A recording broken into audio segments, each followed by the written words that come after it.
स्वागत है आप सभी का मूर्ति नॉलेज में। आज हम लोग लेके आए हैं एक स्टोरी बुद्ध की है। जब बुद्ध को ये पता चला कि एक नज़दीकी गांव में कोई दुष्ट व्यापारी रहता है और वो सभी गांव वालों के साथ अत्याचार करता है और वो अपने धन और संपत्ति के होते हुए वो इतने अहंकार में है कि सामने वाले को वो बिल्कुल कुछ नहीं समझता है।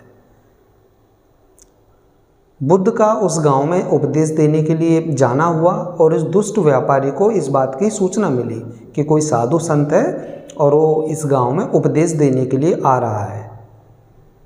और उस दुष्ट व्यापारी ने ये सोचा कि मैं उस साधु को मैं नीचा दिखाऊंगा, क्योंकि मैं इस गांव का सबसे बड़ा व्यापारी हूँ, सबसे ज़्यादा मेरी प्रतिष्ठा है, सबसे बड़ा अमीर व्यक्ति हूँ मैं इस गांव का, तो मेरे होते हुए यहाँ कोई दूसरा उपदेश नहीं दे सकता है और सभी गांव वाले मेरे आदेश का पालन करते हैं। तो बुद्ध उस गांव में पहुँचे और बुद्ध को देखकर गांव वाले धीरे धीरे उनके नज़दीक आने लगे और सारे लोग उनके नज़दीक आकर इकट्ठा होने लगे। बुद्ध ने अहंकार और मन के नियंत्रण पर बोलना शुरू किया, उपदेश देना शुरू किया। तो तभी जो दुष्ट व्यापारी था वो उन व्यक्तियों के बीच से उठा और बोला, हे साधु, ना तो तुम्हारे पास पहनने के लिए अच्छे वस्त्र हैं और ना ही तुम्हारे पास मेरे बराबर संपत्ति है और मेरी प्रतिष्ठा आपसे ऊंची है। इस गांव का मैं सबसे अमीर व्यक्ति हूँ, सभी लोग मेरी आज्ञा का पालन करते हैं यहाँ, तो फिर आप यहाँ उपदेश देने क्यों आए हो? आप मेरे सामने कुछ भी नहीं हैं। तो बुद्ध ने उस दुष्ट व्यापारी की तरफ देखा तो बुद्ध की आंखों में दया और करुणा का भाव था और बुद्ध ने उस व्यापारी से पूछा, क्या मैं आपसे एक प्रश्न पूछ सकता हूँ? दुष्ट व्यापारी ने बहुत ही अहंकार में ऊंची आवाज़ में कहा कि हाँ, पूछो। बुद्ध ने कहा कि यदि कोई व्यक्ति अगर तुम्हें कोई उपहार देना चाहे और तुम उस उपहार को लेना ना चाहो तो फिर वो उपहार किसके पास रहेगा?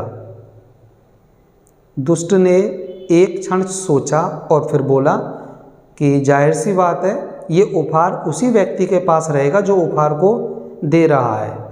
बुद्ध ने मुस्कुराते हुए कहा कि बिल्कुल सही बात है, ये उपहार उसी के पास रहेगा और रहना भी चाहिए जो उपहार को दे रहा है।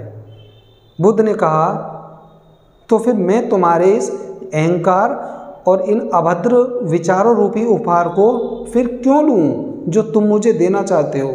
मुझे नहीं चाहिए।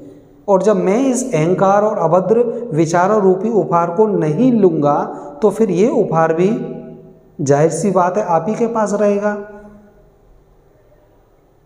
दुष्ट व्यापारी की समझ में आ गया कि बुद्ध क्या समझाना चाहते हैं और दुष्ट व्यापारी ने हाथ जोड़े, बुद्ध से क्षमा मांगी और कहा कि हे साधु, हमें क्षमा करें और इस गांव का इसका उद्धार करें। तो बुद्ध ने कहा कि जो अहंकार है और जो मन के बुरे विचार हैं, ये दूसरों को तो दुख पहुंचाते ही हैं, ये स्वयं को भी अंदर से खोखला कर देते हैं।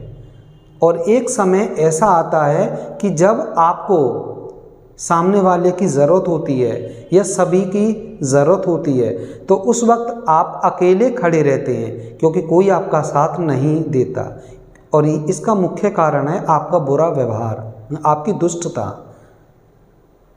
और उस दिन से बुद्ध के विचारों से उस व्यापारी के जीवन में इतना बड़ा बदलाव आया कि उसने पूरे गांव में भाईचारे का संदेश दिया, शांति का संदेश दिया और उस दिन से लेकर आज तक सारे गांववासी मिलजुल कर रहने लगे और सभी में एक इंसानियत की विचारधारा पैदा हुई। तो कहने का मतलब ये है कि जो मन के बुरे विचार हैं, जो अहंकार है, ये व्यक्ति को त्यागना चाहिए, क्योंकि ये सबसे पहले ये स्वयं का ही नुकसान करते हैं। ये व्यक्ति को अंदर से खोखला करना शुरू कर देते हैं और जिस व्यक्ति ने अहंकार को त्याग कर मन पर विजय प्राप्त कर ली, तो समझ लेना कि उस व्यक्ति ने सबसे बड़ी जीत हासिल कर ली। तो अहंकार को त्यागना और मन पर नियंत्रण करना ही व्यक्ति की सबसे बड़ी जीत होती है।